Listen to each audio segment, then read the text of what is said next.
శ్రీశైలం దేవస్థానం పునర్నిర్మాణ పనుల్లో భాగంగా ఘంటామఠం పునర్నిర్మాణ పనుల తవ్వకాలలో రాగిరేకులు లభ్యమయ్యాయి. ప్రాచీన కట్టడాల పరిరక్షణలో భాగంగా దేవస్థానం పంచమఠాల జీర్ణోద్ధరణ పనులు చేపట్టింది. ప్రాచీన నిర్మాణ శైలికి ఎలాంటి విఘాతం కలగకుండా ఈ జీర్ణోద్ధరణ పనులు చేపడుతున్నారు. కాగా నిన్న సాయంకాలం ఘంటామఠ పునర్నిర్మాణ పనులు జరిపిస్తూ ఉండగా 28 రాగిరేకులు తామ్ర శాసనాలు లభించాయి. ఆయా రాగిరేకులపై నాగరి, తెలుగు, ఒరియా లిపి చెక్కబడి ఉంది. ఘంటామర ప్రాంగణంలో ప్రధానాలయానికి ఎదురుగా గల ఆలయపు పునర్నిర్మాణ పనులలో ఆ రాగిరేకులు లభించాయి. ఆలయానికి ఉత్తర వైపు గల గోడలు, రాళ్ల మధ్య ఈ రాగిరేకులు కనిపించాయి. ఈ విషయం తెలిసిన వెంటనే కార్యనిర్వహణాధికారి సంబంధిత అధికారులతో కలిసి ఘంటామఠం చేరుకుని రాగిరేకులను పరిశీలించారు. కాగా రాగిరేకులు దొరికిన వెంటనే స్థానిక పోలీస్, రెవెన్యూ శాఖలకు సమాచారమిచ్చారు.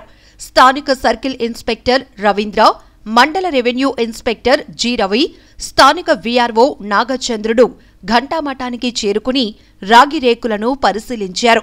రెవెన్యూ, పోలీస్ అధికారుల సమక్షంలో దేవస్థానం executive engineer Murali Balakrishna, deputy executive engineer Narasimhareddy, సహాయ స్థపతి జవహర్, సహాయ ఇంజనీర్ సురేష్ తదితరులు పంచనామా చేసి రాగిరేకుల వివరాలు నమోదు చేశారు.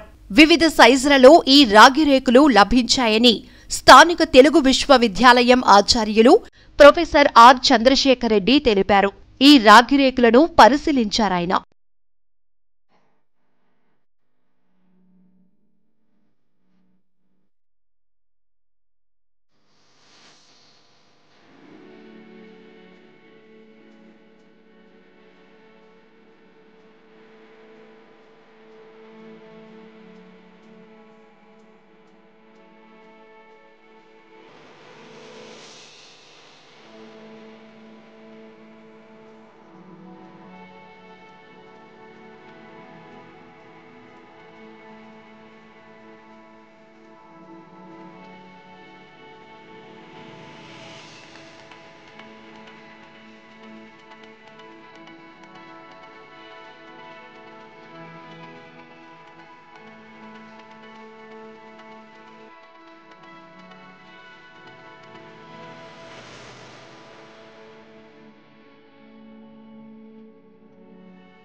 హలో ఫ్రెండ్స్, ఈ వీడియో కనుక మీకు నచ్చినట్లయితే లైక్ చేయండి, షేర్ చేయండి, సబ్స్క్రైబ్ చేయటం మర్చిపోకండి.